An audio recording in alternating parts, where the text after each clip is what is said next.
Hola, hola. Hola. Sí, hola, hola. Sí, ¿se escucha bien? Creo que se escucha bien.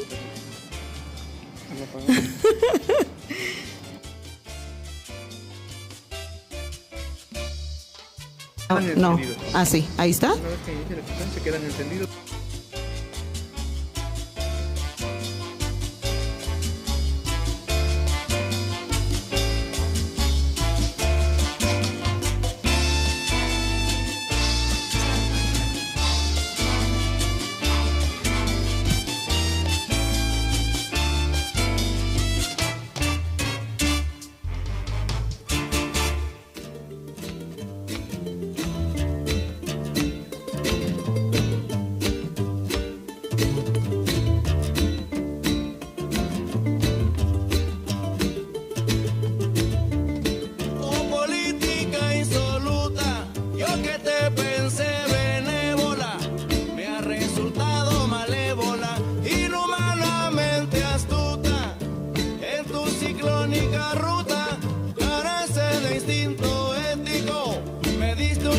frenético, ya que al sentirme político me dejaste paralítico por tu fraude cibernético, me dejaste paralítico por tu fraude cibernético. Una neurótica bastante cínica, una paramaya paleolítica, siendo plutónica, todo le dicen política sifilítica. Una neurótica bastante cínica, una paramaya paleolítica, siendo plutónica.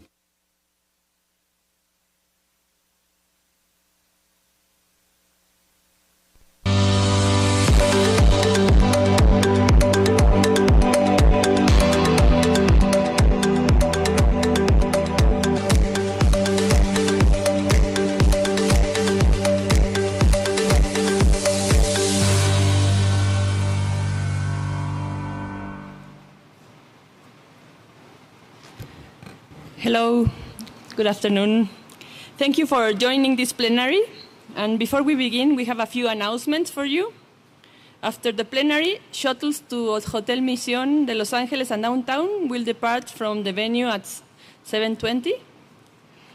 Tomorrow, this is very important, the program will start promptly at 8:30, so it will start before the other days. So please make sure to arrive on time.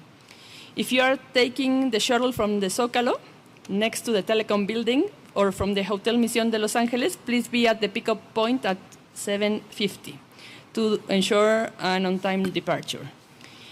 And if you are submitting or updating your presentation for tomorrow, please bring your file on a USB drive and upload it directly to the computer in your assigned session room about 15 minutes before the session begins. Please also remember to keep your badge visible at all times. It is your entry pass to the conference, lunch, and closing dinner for tomorrow. Also, group photographs will be taken tomorrow before lunch. So when the sessions are over, please join us at the Oaxaca letters up there. Well, we have to repeat this tomorrow because there are not that many people. So tomorrow is the last day of the conference, and hope you continue to enjoy the sessions and activities. And now, it is my pleasure to introduce the panel, Lessons for Microbiome to Understand Tropical Ecology in Natural and Managed Systems. This session explores how microbial communities, whether in soils, plant roots, or animal guts, play key roles in shaping biodiversity, ecosystem function, and evolutionary processes in tropical ecosystems. The discussion will be moderated by Dr. Karina Boeje, a researcher at UNAM, whose work focuses on plant-insect interaction, multi-species dynamics, and the link between biodiversity and ecosystem processes, especially in tropical dry forests. Thank you to all our panelists for sharing their insights, and to all of you for joining this evening. And we'll see you tomorrow. Thank you very much. Thank you, Ek. Well, good afternoon. Can you go back? Yeah, thank you. Do I have a clicker, yeah, for the slides, please? Good afternoon, everyone. I hope you're enjoying the meeting so far, as well as the incredible food, people, and sights of Oaxaca City. Thank you.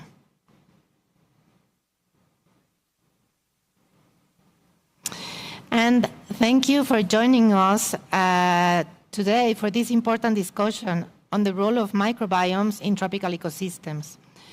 But before we start, I would like to ask you to close your eyes for a couple of seconds and visualize your favorite tropical forest. I am sure you're picturing all the incredible plants from the forest floor to the canopy high above. Birds flying, reptiles crawling, mammals crouching or hiding. The sound of insects would fill your ears, and if you're lucky, perhaps even some frogs calling for love in the background. And yes, you can open your eyes now. And probably most of us imagine a tropical forest that way, tropical forest or any other variant. And we've been long fascinated and curious to understand the mechanisms through which many species evolved and interact in these diverse ecosystems. I'm pretty sure the same would happen if we think on mangroves, coral reefs, caatingas, tropical dry forest, or any other ecosystem, tropical ecosystem. But until very recently, we've overlooked an important piece of the puzzle: microorganisms, hidden from our sight, yet essential in supporting and shaping the visible expressions of species interactions with both their abiotic and biotic environments.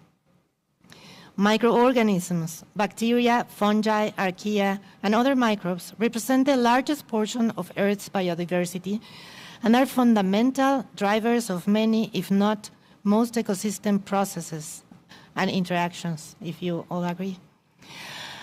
I would like to stop again now to run the Mentimeter we've been doing in all panels and discussions to ask you, what words better describe the importance of microbes for tropical forests? So if I can get the Mentimeter here, Danielle.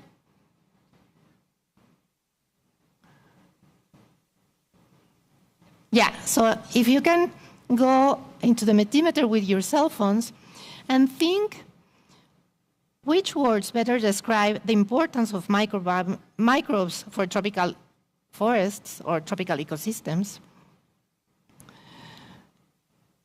And then if we can get the answers, yeah, but Danielle is in charge, I think. Yeah.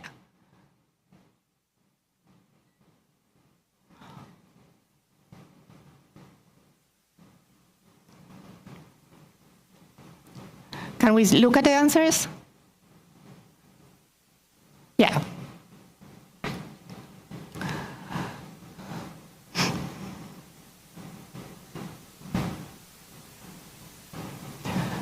So interactions are coming along a lot. Health,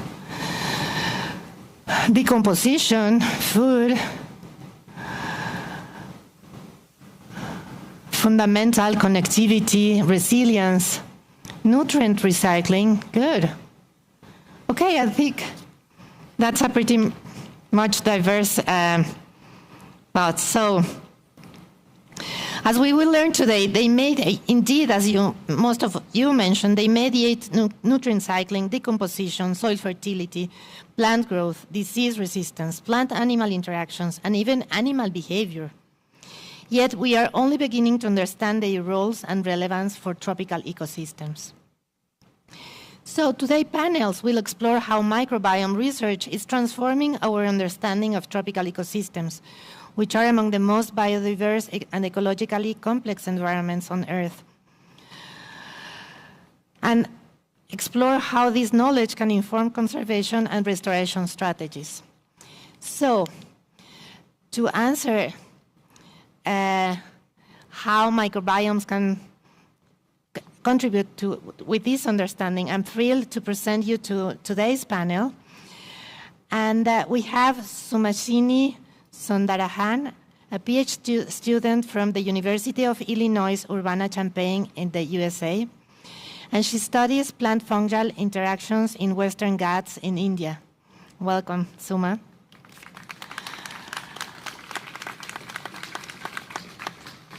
We also have Luisa Falcón, professor of the Instituto de Ecología at the Universidad Nacional Autónoma de Mexico. And Luisa studies microbial ecology, biogeochemistry, and wildlife microbiomes. Thank you for being here, Luisa. To my right, I have Peter Van Hoff, professor at the Universidad San Francisco de Quito, Ecuador. And he focuses on functional macroecology with microbiology by focusing on microbiomes in diverse landscapes like the Andean highlands, the Amazon rainforest, and the Galapagos Islands. Thank you for being here, Peter. And we have Dr. Yunuen Tapia, professor at the Escuela Nacional de Estudios Superiores at the Universidad Nacional Autónoma de Mexico. And Yunuen studies soil biogeochemistry, ecological stoichiometry, One Health, and microbial ecology. I'm pleased to have you here, Yunuen. Thank you.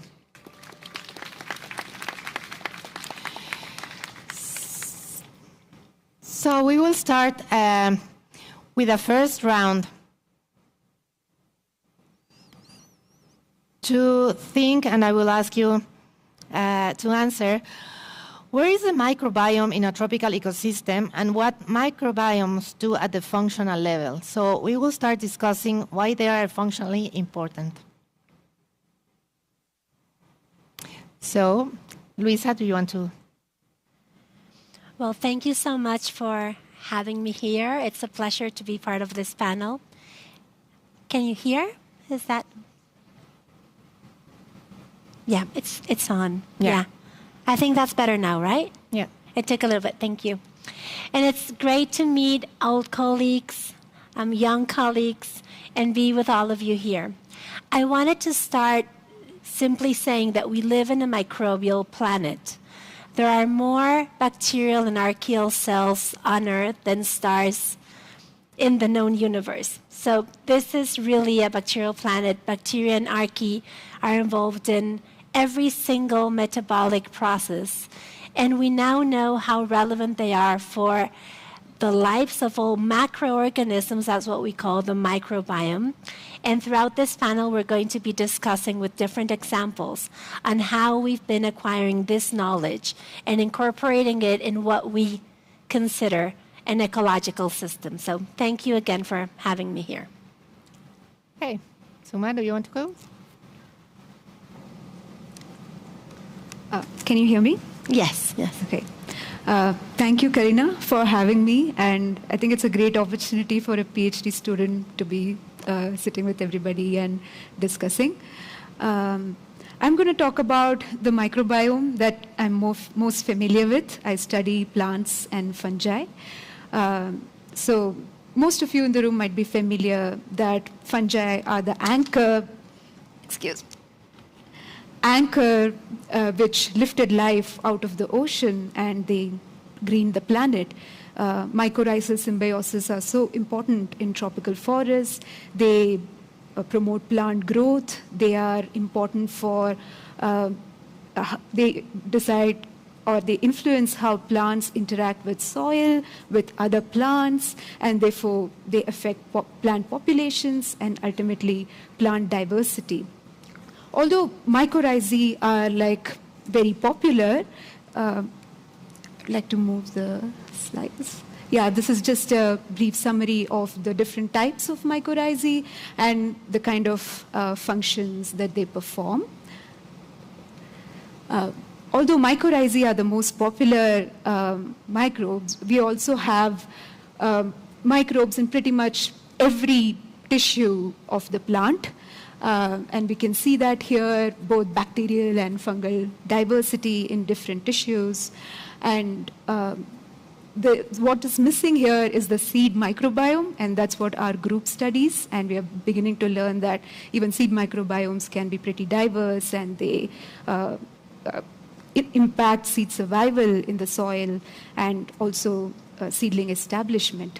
For me, understanding endophytes, that is these fungi which are present in different tissues, has been really eye-opening because the range of interactions is just mind-boggling. It's not just like, there's no clear distinctions between mutualists or pathogens, and we don't know what most microbes are doing. They could be like just sitting inside, waiting to, sitting inside as a latent pathogen, or just waiting to get into soil and start decomposing things. So the range of interactions in the plant microbiome has been something very fascinating for me to learn as a researcher. And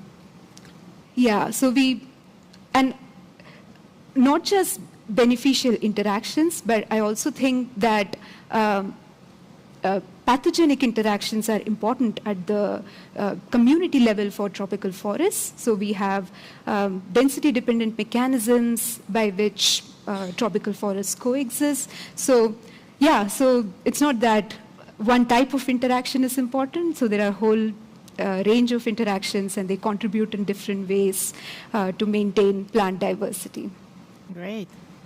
So, are they good? Are they bad? What do you think, Peter? I'm confused because this microbe word is always like, oh no, I got microbes. Get rid of them. Yeah. So, for you, are they good? Are they bad? Or what's your feeling? Yes. Well, first of all, thank you for staying with us. I hope you hear me, actually. Yes. We don't hear it very well, but and thank you, Karina, for inviting us here. A true pleasure. So, the good, the bad, and the ugly. A good question, I completely agree, Luisa, with you. It's a microbial world, although we don't really see them. Thinking about biodiversity, I know in the other panels also this week we spoke about this.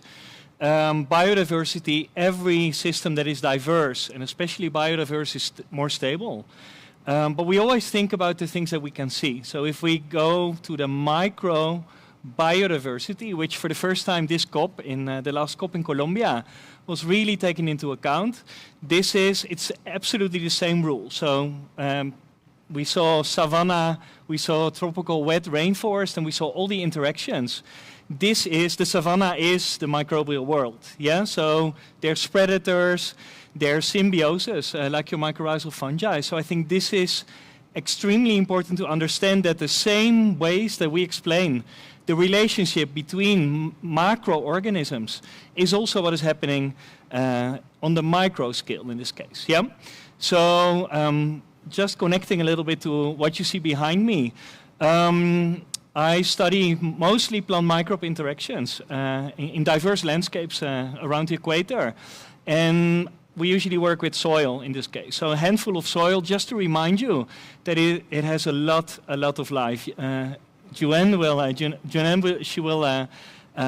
go a little bit deeper on this part, but I think it's very important, for instance, if we sequence the same techniques that we use, if we sequence our body, an average body, before sequencing you use the microscope and you count the cells. Yeah, so the human cells that are on average there is one leg to the knee.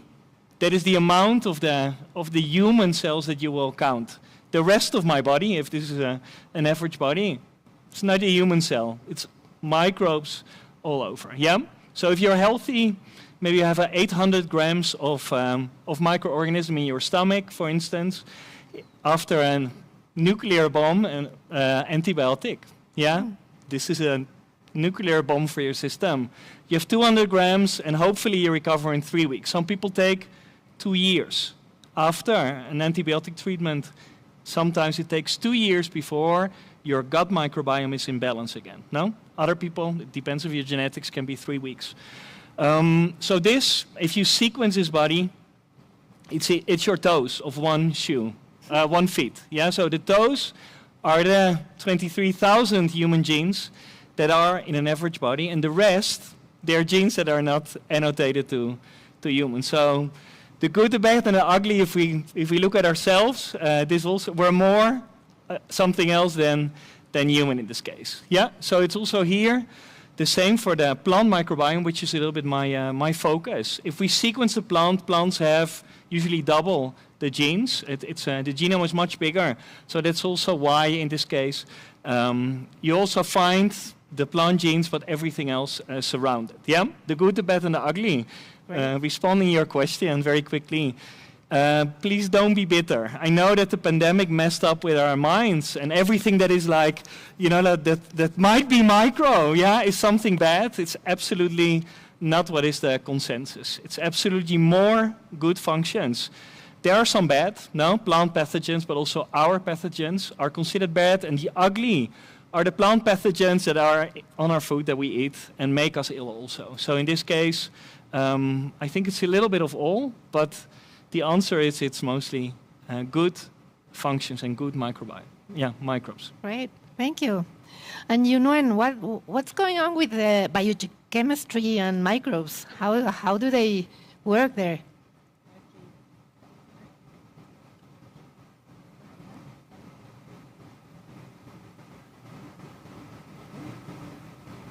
Hi, hola, sí. Thank you for the invitation, Karina. Thank you, Ek, for the invitation.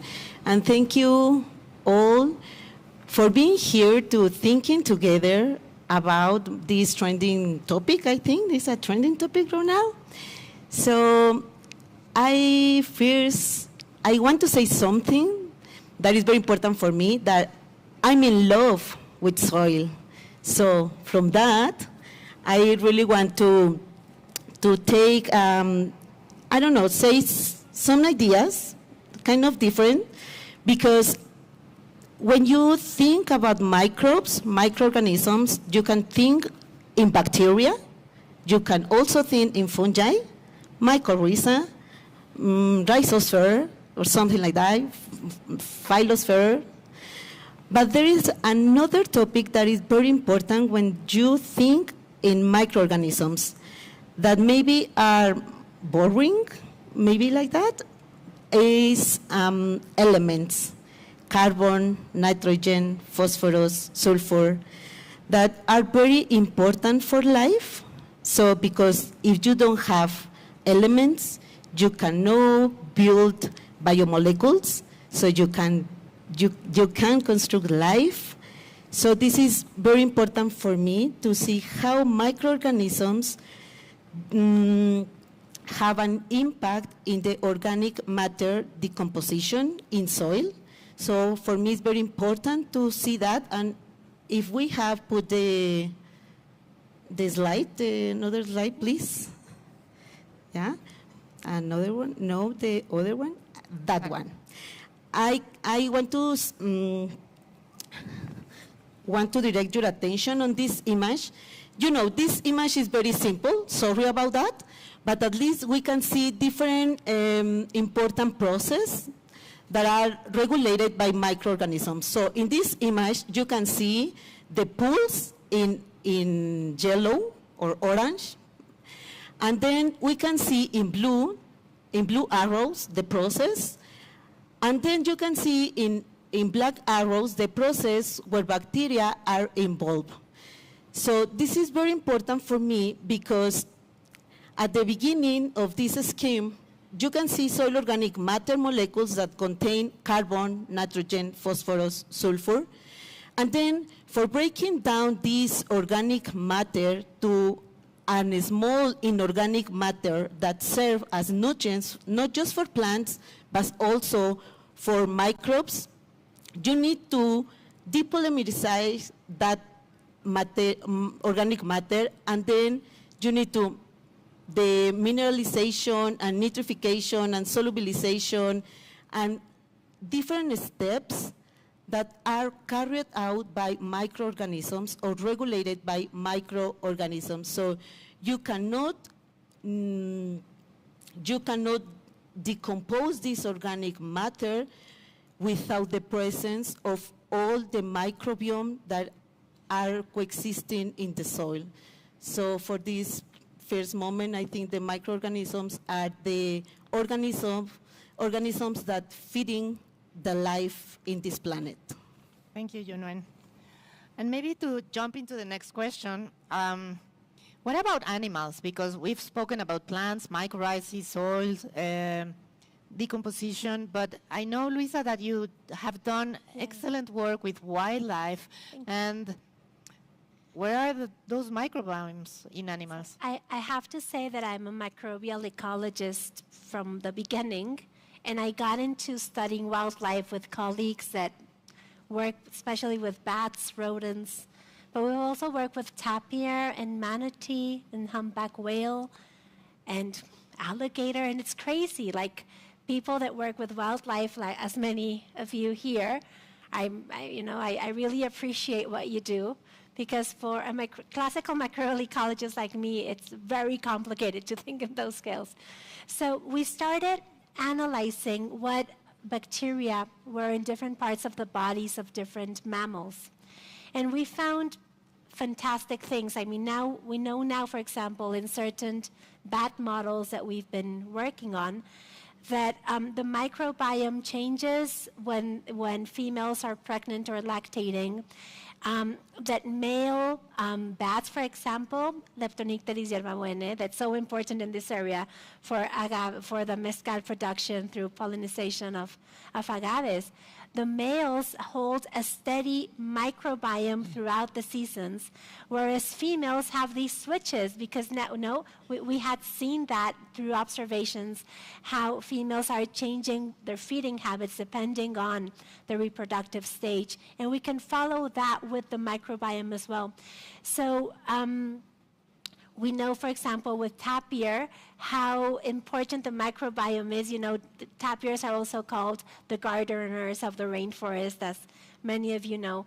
And we can now follow what microbes are in the tapir poo, helping the seeds grow and sustain the succession of the forest. And following up on what my colleagues were saying and following up what Yunwen was mentioning, when you work with microbial ecology, we're working at the scales of both taxonomical descriptions, right? Understanding diversity, but you also have the functional aspect. It goes hand in hand in microbial ecology. And so you can switch from classical ecology to functional ecology, and understanding this through the role that the different microbes play. So, yeah, we all have a fantastic microbiome, and there's that is a whole topic, the microbiome. Yeah. And that takes me to my next question. Through the week, we've been listening to these fantastic talks about drought or stress tolerance, about the distribution of some taxonomic groups, about seedling survival. So I would like you to think on examples where studying the microbiomes completely changed our understanding of tropical systems or a particular study system. And why all of us should include at least some thoughts on, maybe this has to do with the microbiomes. So maybe Suma or Peter? Yes, in this case. I think all of us, you can decide for yourself, but I think it's important. What we are seeing also in this conference is that this multidisciplinarity, sometimes, that somebody's more a microbiologist or an ecologist, for instance, or more ecophysiologist. I think now we're really on a crossroad where all the things are coming together. And I actually challenge each and every one of you, even if you study the behavior of a monkey species, if you think there's no microbial component in that behavior, gut-brain axis, maybe you've heard of it. What you eat is what you feel, also for ourselves in this case. Very simplistic. There's almost a microbial component, even if we didn't really think about it. This is a little bit maybe the intention of this panel here, maybe to open your eyes. Don't be afraid of it in this case, because maybe it might be a little bit difficult in the beginning. But thinking about this, for instance, this whether or not to include this, I can stay very close to my research. So we are investigating the wild tomato in the center of origin is South Ecuador in this case. And this, for the ones that don't know, it's like a semi-desert. So it's really, really dry. Half of the year there's no rain, so the tomatoes die at the end of the rainy season. And we were the first to investigate what is the a natural microbiome surrounding the roots. And to be quite honest, talking about how challenging it can be a little bit, so the first time when the sequencing results came back from 30 plus populations, there were two, like it's one microbiome that is recruited, and it is the main ones are Enterobacteriaceae and Klebsiella, and I don't know if any of you sometimes get your results from when you don't feel very well of your microbiome as a human. If you have Klebsiella and Enterobacteriaceae, it's not a good thing if you're a human, yeah, because this can be a little difficult. And we were like completely, this is Spain, the Netherlands, we were puzzled because we thought this is a contamination. Like 33 populations, we get one rhizosphere microbiome.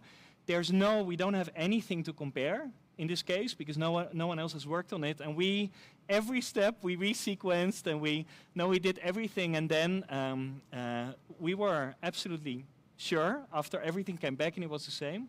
So last year, in Nature in this case, Nature and Microbiology, another group in this case found that Klebsiella and Enterobacteriaceae are phosphate solubilizing bacteria. And I think maybe you heard also many talks that phosphor deficient soils are actually almost all the soils in Ecuador are. So for a plant that already has a very rough time, you know, a little help from your friends in this case is what can give you just enough to finish your life cycle. And this is something where from the human microbiome perspective, people were like, no, this is not what you want. This is not a helper. This is something negative. But I think we're going to talk a little bit about One Health also, that the things in the microbiome world are very connected from different perspectives. It's just like, it's just the first steps. In the beginning, you're like, maybe this is contamination. But we found that common bean, like in the center of origin, has the same species. What we find in Galapagos also, it's like actually also in experimental, if you have drought experiments in a controlled greenhouse or experimental setup, in other tomatoes, modern tomato, these are the ones that you find that are, it looks like nature selects for certain groups depending on, when it gets really harsh in this case. So this is a little bit, Yeah, and that's very interesting now that you mention phosphorus in tropical soils. Because, I mean, one could say like, oh, come on, microbiomes are important for all ecosystems, so why to focus on tropical ecosystems? Well, we are here at the ATBC, of course, that's why. But tropical soils are particularly low in phosphorus, so those interactions probably are particularly important to understand, because that might be one reason why the plants can cope with this low phosphorus availability, isn't it? Yeah. And what about seeds? What's the challenge for a seed to germinate in a tropical forest, and how microbiomes can help them? So from our study, we are finding a lot of seed-associated fungi, be it in the, sorry, this keeps falling, be it at the pre-dispersal stage or also at the post-dispersal stage. And we are doing some inoculation experiments, and it seems like some of these fungi could be helping the seeds deter pathogens. Also, for me, we have enough reasons why we have to include microbes in our study. But for me, there's something at the fundamental level of how microbes are challenging how we look at biodiversity. So we are in the tropical systems, we are seeing genotype-specific pathogens, and also like how the tree genotype influences what kind of mycorrhizal communities are associated. So individual plants of the same species, if they are associated with slightly different microbes, they respond differently, probably to stress or to other conditions. So I feel like microbes are really pushing us to look beyond species diversity and understand biological diversity at a more fundamental level. Yeah. Great. And well, I'm not a microbial ecology and not even a molecular, like I see a pipette and I run away. So it can be a little bit overwhelmed to the message that okay, if I don't understand the microbiomes, I will not understand my system, because I'm pretty convinced by now that microbiomes are everywhere and they're important. But how to study? What are the challenges to study this tiny invisible world? So maybe, Luisa, you want to tackle that question? That is my area. There I can help you out. So it's been a roller coaster, really, because not too long ago when we were doing our PhDs, we were using other techniques, and we were very happy if we had 200 sequences.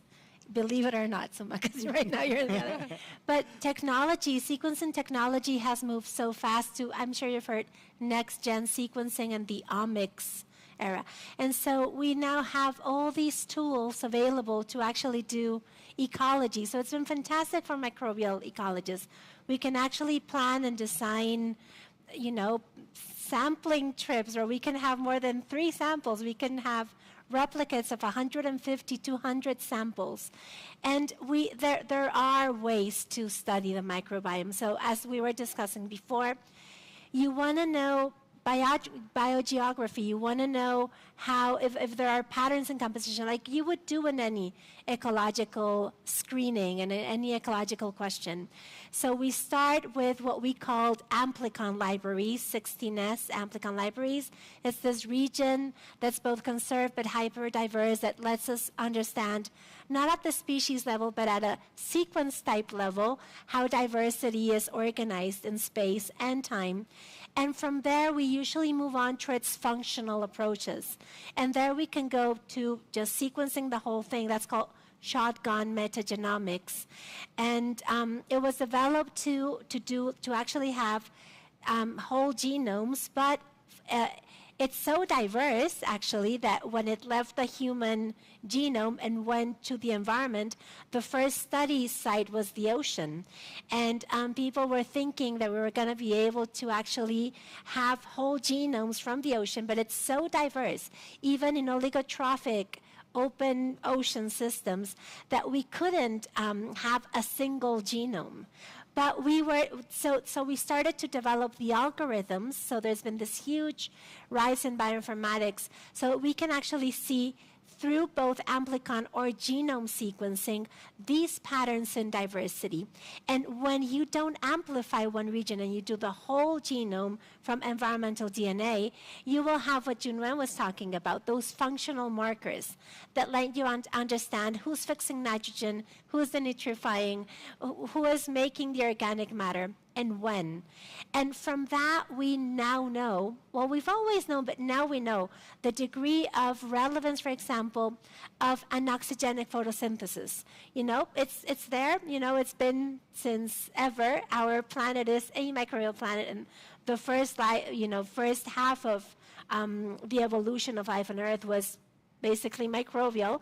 And so we can now recognize these functional patterns. So don't be scared. There is a lot of molecular biology involved, of course. There's millions of sequences involved, but bioinformaticians are amazing. And there's code is on the web. You can Google lots of code. There's R is fantastic. There's all these forums and, people that get together and discuss how to make life easier for anyone that wants to jump into molecular ecology. So yeah, I will, we can all do it. If I can do it, anyone can do it. That would be my message. Yeah. I'm going to send you some caterpillars to sequence, and there you tell me what's in I might be. Just some lessons in this case. So meta-barcoding using molecular markers, depending on what you're studying, in this case is fantastic. And it's almost, there's some dogmas in this case, 16S for prokaryotes, no bacteria and archaea in this case, and 18S or ITS for eukaryotic microorganisms, for instance, for your fungi. Some small lessons that we thought also. So if you're starting, it looks like everybody is using them, for instance, but it depends a little bit of your question. We already discussed this before. So when it comes to beneficial associations with fungi that form arbuscular mycorrhizal fungi, we also thought we use the marker that everybody uses to see whether there's arbuscular mycorrhizal fungi in the different islands in the Galapagos. We thought the older islands have more time to form soils and might be more diverse. So one lesson that we learned when the sequences came back from the ITS 1 and 2 is there were no arbuscular mycorrhizal. So that's what the sequences said. We were sure that we used the right pipeline. The AI era is a little bit easier, so you can check what other people use. But when we connected to international collaboration like the SPAN in this case, so this is a mycorrhizal network effort everywhere in the world, especially in the tropics, because we don't know so much about this. They use another marker that we didn't really know, and we sequenced this with the help of SPAN, and every single sample that we had a variety of different arbuscular mycorrhizal fungi. So depending, like in this case, I think this is a lesson, we had to learn it a little bit the hard way, because we thought that there were no arbuscular mycorrhizal fungi, but all the other groups were there. But sometimes, like take a little bit of time to kind of for this way to check it out if it's in this case a marker. For instance, maybe we can discuss a little later if other people in the audience also have these lessons when it comes to these markers. I think that's a lesson to be learned. Yeah. Just wanted to add, as a fledgling in this field, that sometimes I find characterization of functions still challenging. I feel that we have the tools now very accessible to go and catalog microbes from different systems, from different tissues, but what microbes are actually doing or which microbe is doing what function is kind of, I think, very difficult to entangle. From my system of endophytes, for example, there could be like the endophyte, and then in the hyphae of the endophytes, there could be bacteria, there could be viruses. So it's like these microorganisms are interacting amongst themselves, and they are interacting with the host, and they are all interacting with the environment. So it seems like there is lots of levels of complexity, and to, at least for me, it feels kind of difficult to disentangle the functions. I have, for continuing with the reflection, now all the people want to study the microbiome from the genome perspective. But I think that we need to continue study the microbes from the classic techniques. So because you can isolate the microbes, so you can have the microbes in the lab, so you can domesticate or not, because now one of the most important challenges that we have in agriculture, for sure, is to have a probiotic that can restore all the functions that agriculture maybe destroy. So this is a very important challenge that we have. Isolate the microbes, know how they change with different nutrient concentrations in laboratory, and then put into the soil with different kind of plant species, because the microbes for sure work very different with different kind of species. So are very, very important to have the bacteria and the fungi in the laboratory. Yeah, thank you for not just the sequences. That's right. And thank you for mentioning that, because my next question was, what is happening nowadays with these polycrises around everywhere? What is going on with the microbiomes in ecosystems when ecosystems are disturbed, or in managed ecosystems? So you mentioned it, and maybe you can go deep into that theme, like what's the microbiome in a managed system? And I think that we first need to think that all of us are chemical persons, organisms, and from that we need different elements for construct the life. So we need carbon, nitrogen, phosphorus, sulfur to construct the biomolecules, carbohydrates, proteins. And then when we have this organic matter, then we need to decompose the organic matter and go on. You have the nutrient cycling in ecosystem. So when you manage an ecosystem on where the agriculture, first you need to put fertilizers in the soil. So you change the chemical composition of the soils. So we study the microorganisms, but all the organisms need to eat. All microorganisms, all organisms need to eat. So we can eat a hamburger, but the microorganism eat organic matter. So in natural ecosystems, the organic matters come from different plant species, for sure, but these plant species doesn't change in the time.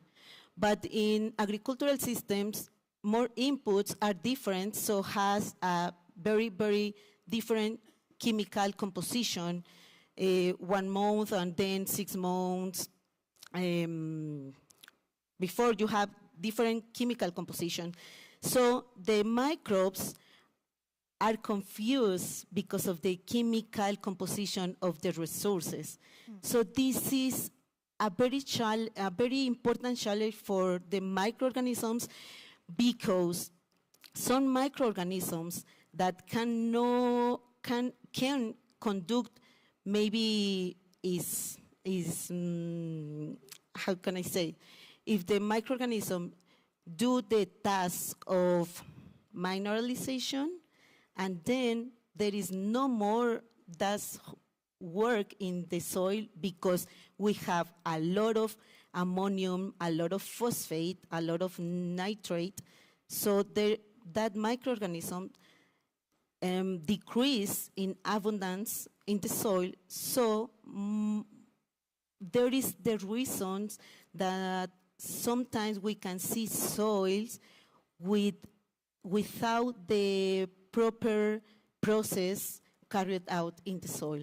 But it's because the agriculture put on the soil all the nutrients.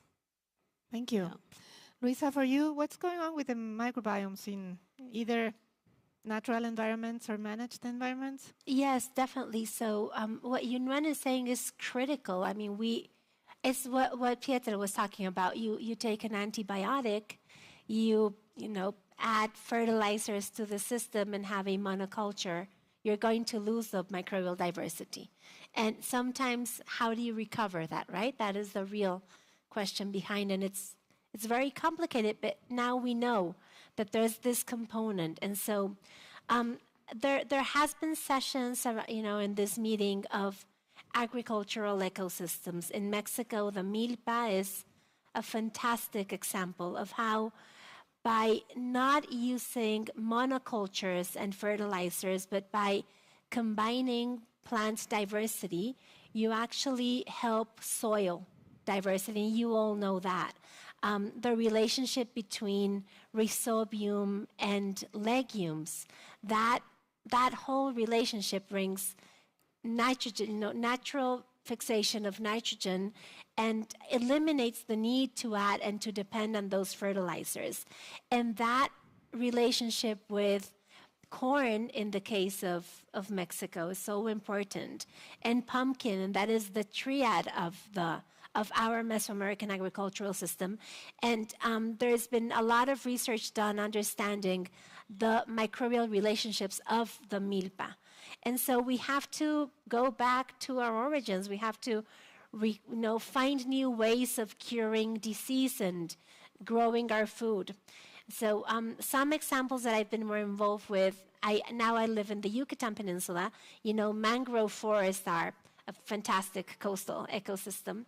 And we're analyzing the effect of degradation of the mangrove forest through the eyes of the microbiome. And so we're starting to put names and last names to those microbes that relate to different types of mangroves. And for example, it's really neat. The red mangrove, Rhizophora mangle, is like the most common mangrove in the Yucatan and several places. And it's quite cosmopolitan. It has, it makes good friends with a bunch of different microbes. So it's very easy to restore and recover with red mangrove. Whereas in the case of the Yucatan, the red mangrove, Avicennia germinas, has that is the black mangrove, sorry, that has an extremely specific microbiome. It's very, specific who it makes friends with. And so now we're starting to realize that Avicennia germinas needs their specific microbes to be happy and, flourish. So after degradation, you cannot restore the same way. So that is like one of our contributions to mangrove restoration. And it's very interesting. You can actually see in the soil, like in people that study carbon capture, they go with their nucleus and bring out soil from meters depth and stuff. And so we're going ahead and analyzing the microbes. And we see when that mangrove was degraded because you can think about it, the trees, you have the mangrove tree in the root system. So the tree falls and it brings out the whole rhizobiome and microbiome with it, and you can follow that in the soil, right? And so it's helping us understand the processes. And what Yunwen was saying, going back to her question, the real need is, well, now we know this, it's fantastic, we've been having fun doing ecology, but how can we go ahead? And so doing probiotics, what ecosystem needs what probiotic, what melange of different microbes to help those plants grow better, to help those agricultural systems grow better. And I see that, we see the same in medicine, in human medicine. We're all taking probiotics and aware of eating our kombucha and yogurt and kimchis. We all know about sauerkraut and how that favors our microbiome. And I think that the next 10 years is going to be a great decade of microbial restoration. Mm-hmm.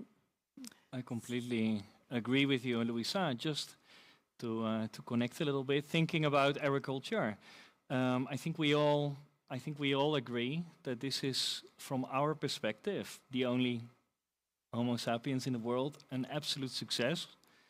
No, this is how we have taken over the world. We are 8 billion people and mouth that have to be fed, but we are going to, how are we going to do it in the future? Because we know, and this is maybe the perspective also, it looks like it's a success because we still can pay for the fertilizers or we still can sterilize the soils. But what we actually have been doing for a very long time is making it very simple, like one type of seed. The breeding companies, in this case, just a little bit because the question is agriculture, they make it look like all the soils in the world are the same. Soils have no life, and if they have life, it's always bad. So that's why we have to get away from. So this is the monoculture way in this case, but it has a tremendous effect on agricultural soil and how you do this. And you run into problems because the moment you cannot fertilize it anymore, in this case, or you cannot use another chemical as an agrochemical to protect your crop.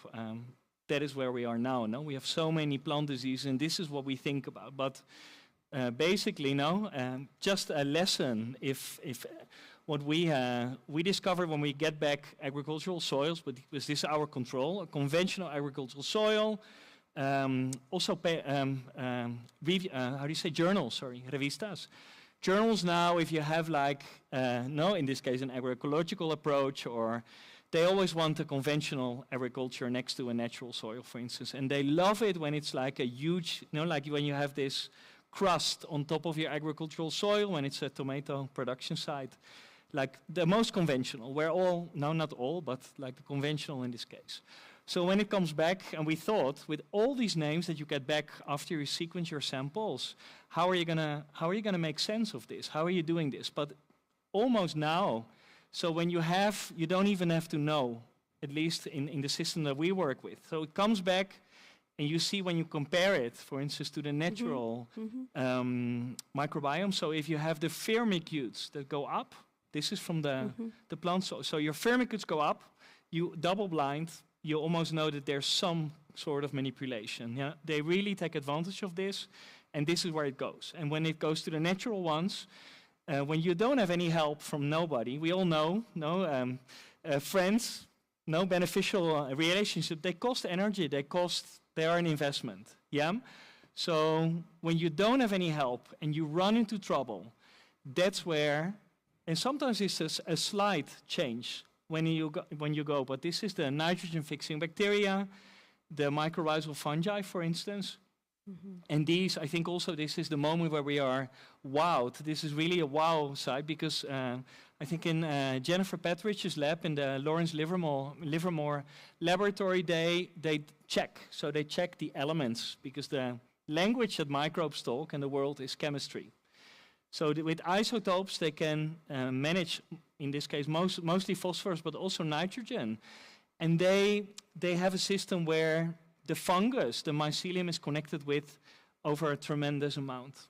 And they could follow now where I think this is wow, and I still, for me, it's ridiculous that this is. So there's the mother tree. So the mother tree, whatever disperses the seeds, whether it's wind or it's microorganisms, so they are all over. But these fungus, they can be a mile, a radius, a mile, and it's the same one. So they can trace these elements, or water also, and the exudates from the mother tree through the mycorrhizal network can find her offspring. And this is a plant, and the plant doesn't do it.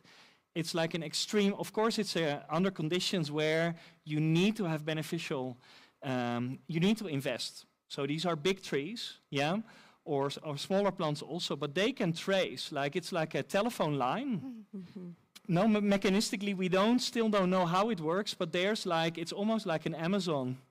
Like you have a code. Wow. This comes from the mother tree, and these packages, they go to her, or in this case, to the offspring. In this whole, and everything is connected, but you see some species learn to kind of work with a completely different kingdom, but chemistry in this case is where you can still find each other. Yeah. Wow. Thank you, Peter. I bet that you all have fascinating stories, and we could keep listening to all of them, but I want to make some room now for questions from the audience.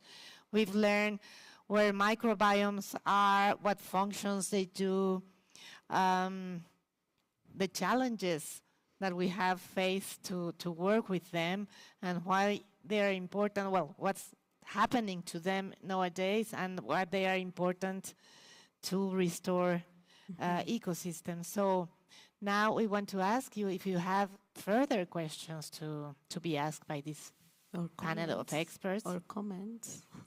Yeah. We have one here, then 2, 3. Thank you.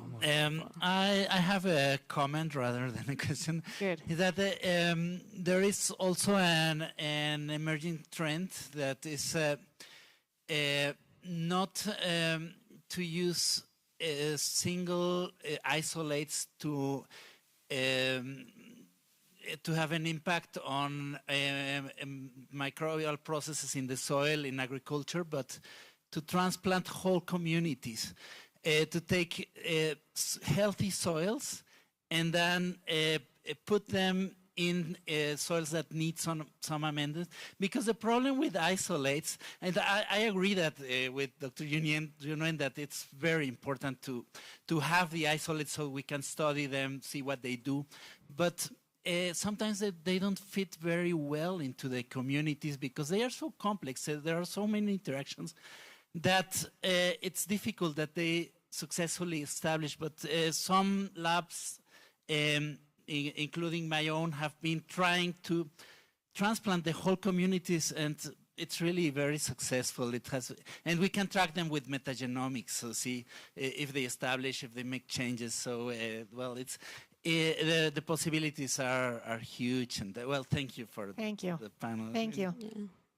Oh, Dosa?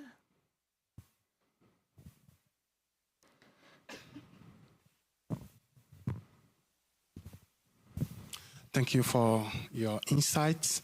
So my question is, now that you are for learning more about microbiomes in the tropics, there is one thing that is a big issue that we may face, which is when you use new generation sequencing, you need to blast and know what is.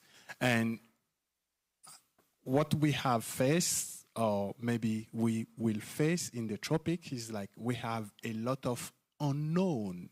Absolutely. So what are these suggestions from the panel so that we can gather more information to put there in terms of the database of microbiome from the tropics? Very clear, keep on going. Yeah, don't say like it's unknown, because we also have this. Like in the south of Ecuador, in the center of origin of the tomato, the closest ancestor, from the bacterial part, it goes very well. Yeah, we can annotate. Like you say, you blast, or you know, it depends a little bit what group you're using. But for the fungi, there's almost no hit. I mean, it's a fungus, and then maybe it gets, it's a basidial mycete or an ascomycete, like a certain type of yeast. So that's like very strong. But there it stops. It doesn't, sometimes it doesn't go to the genus or the species. We thought that was a mistake, but what we realized is that the diversity that we don't know is so high that it actually could be that there are new species for science. That might even be like the most dominant fungus. In this case, in my case, it's more the fungi than the bacteria. You know, it's a little bit with the archaea also in extreme environments. But you can stop there in this case, but we decided to go to do biobanking to try to know. We know that we do miss out on a lot of them because they, under laboratory conditions, they cannot grow, or at least not in this case. This is something that everybody experiences, but it's unfortunately, except the tropics. The tropics that have like this, there's so much unknown, and like, please don't stop, like, fill in the gaps in this case, because it can help the other parts of the world. But I experience exactly the same in different parts also. Also in Galapagos the same in this case. It's mostly on when you do fungal diversity, it's unknown.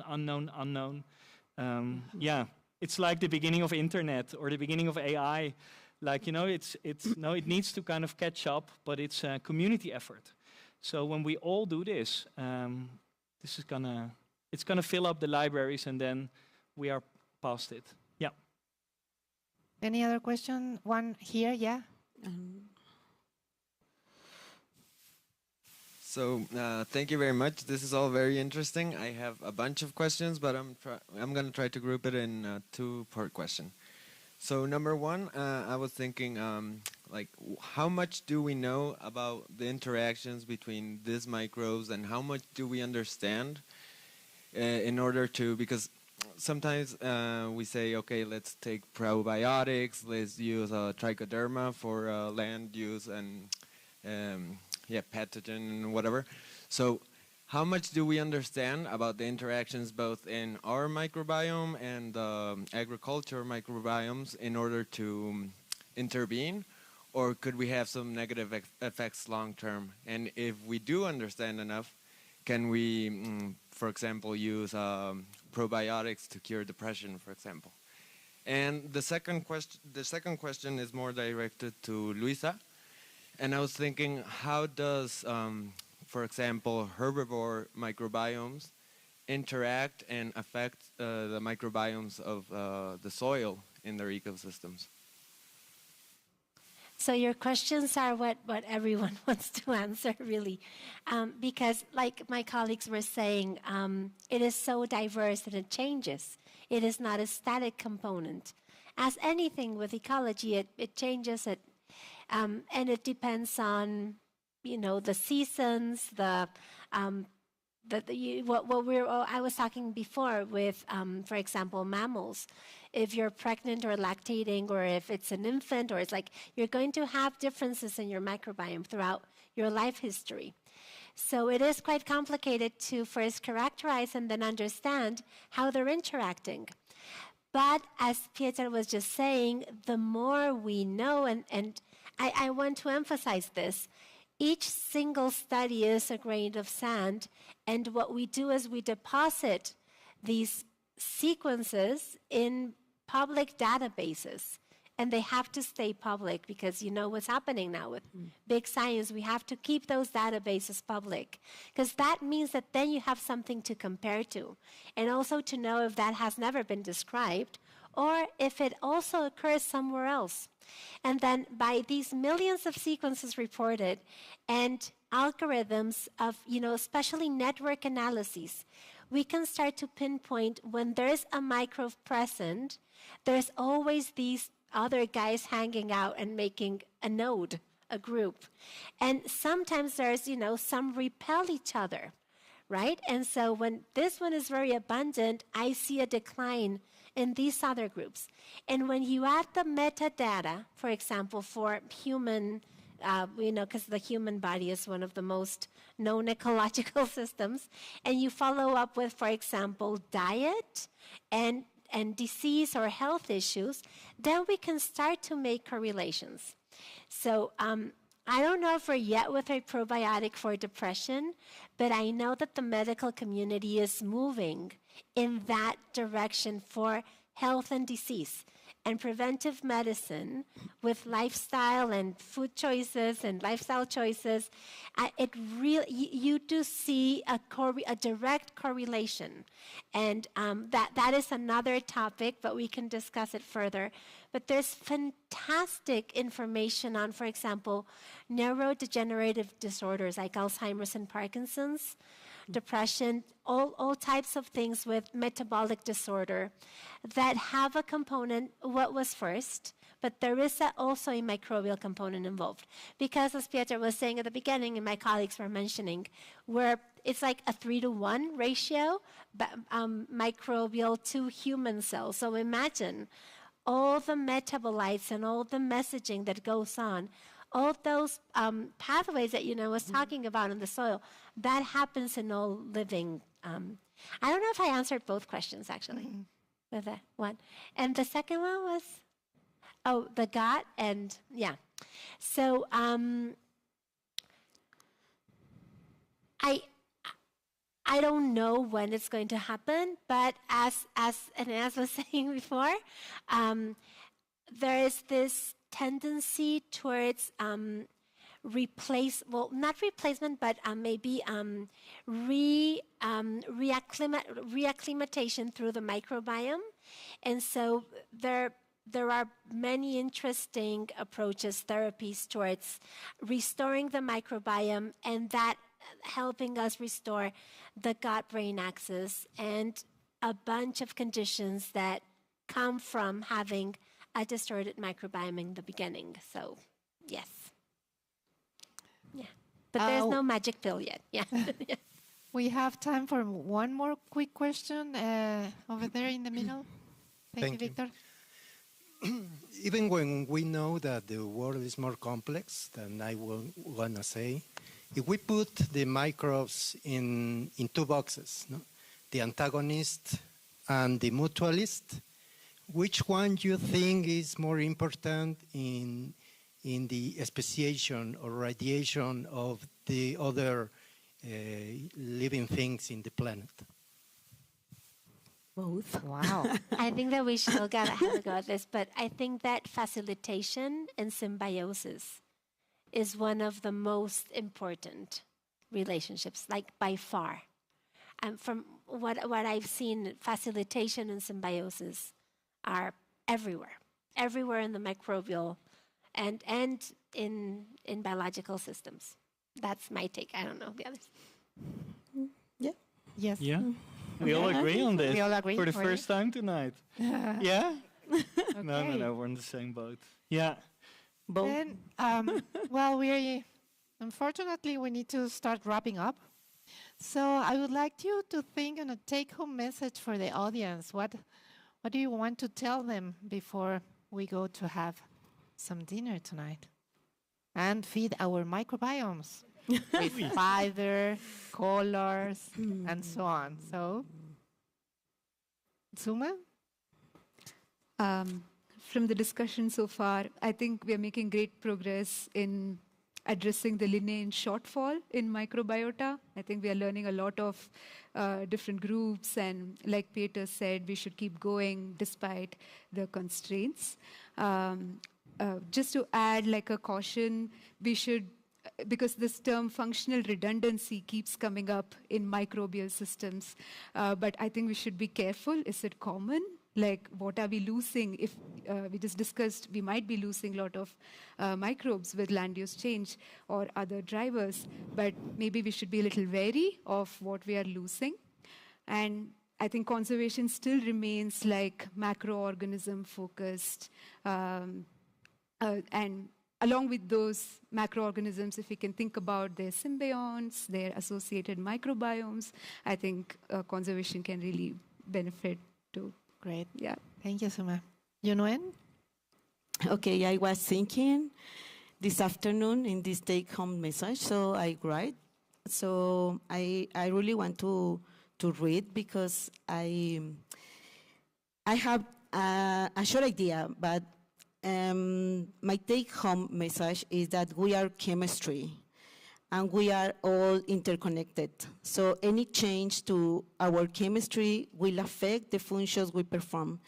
And this happens not just at individual level, but also at a systemic level, as suggested by the One Health approach.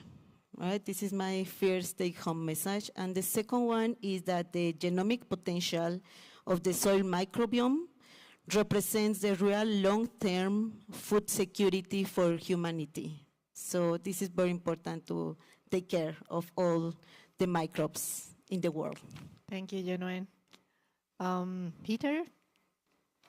Yes, so as everything in life, it's all about balance. This is the world we can see, which we obviously, if we look at all the advances in the field, this week even in this conference, we see this now. We get a grasp every time more, but it has taken a while in this case, and it's a community effort. So also, like, again, this balance in the visible world is also what I think is very important in the invisible world. So when we talk about rewilding the tropical rainforest or a secondary forest, for instance, this is also what is going on in the microbial world. So we're missing, we're missing as fast as macro biodiversity, also micro biodiversity.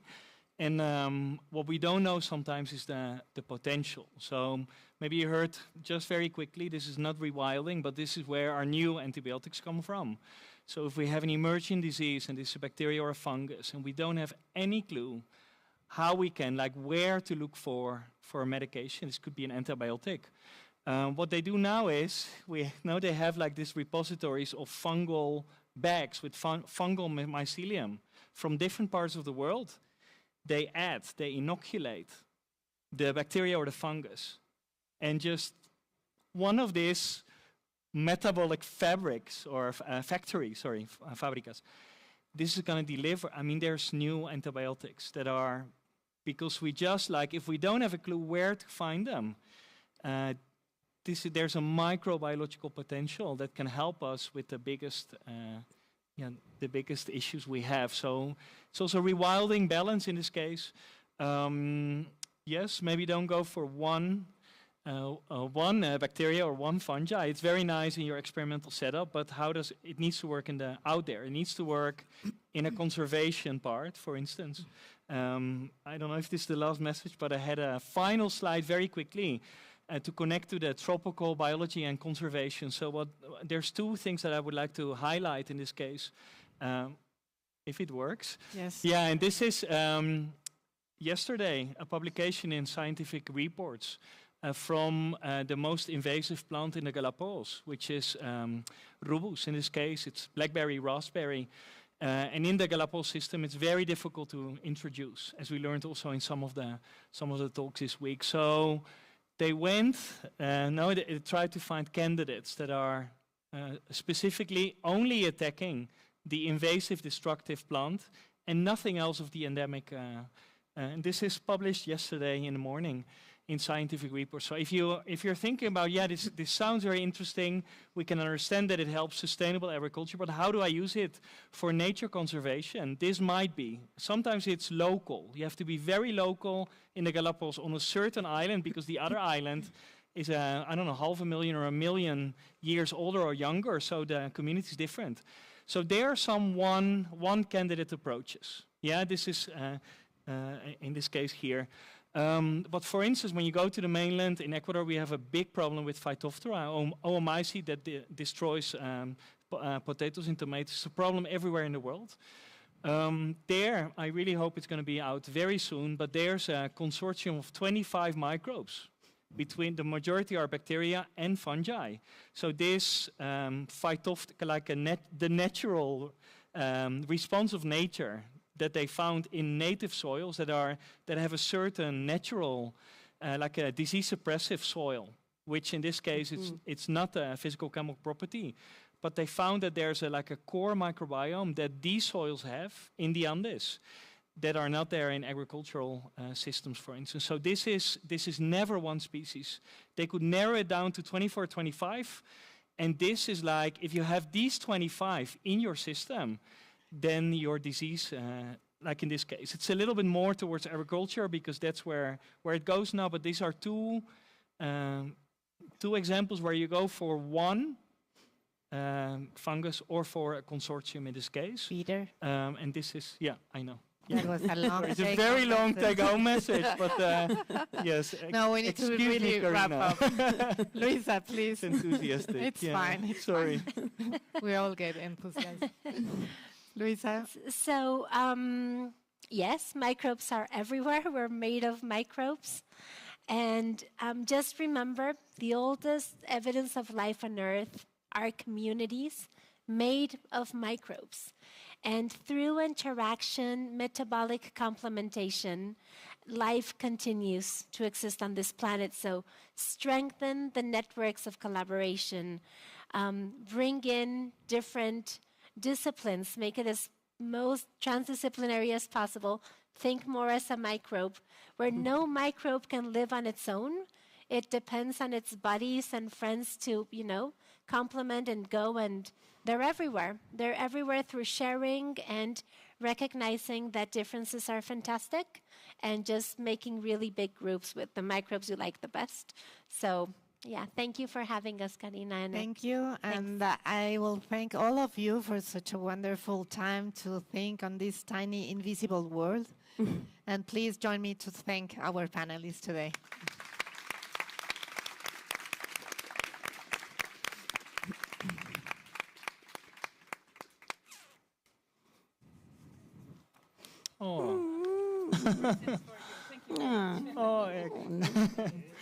Ay, muchas gracias. Oye, ya me atoré. Ay, gracias. Oh, this is wonderful. Thank you so much. Oh, qué lindo. Very diverse. Very diverse. Beautiful. And a little magic. Lleno de microorganismos. Muchas gracias.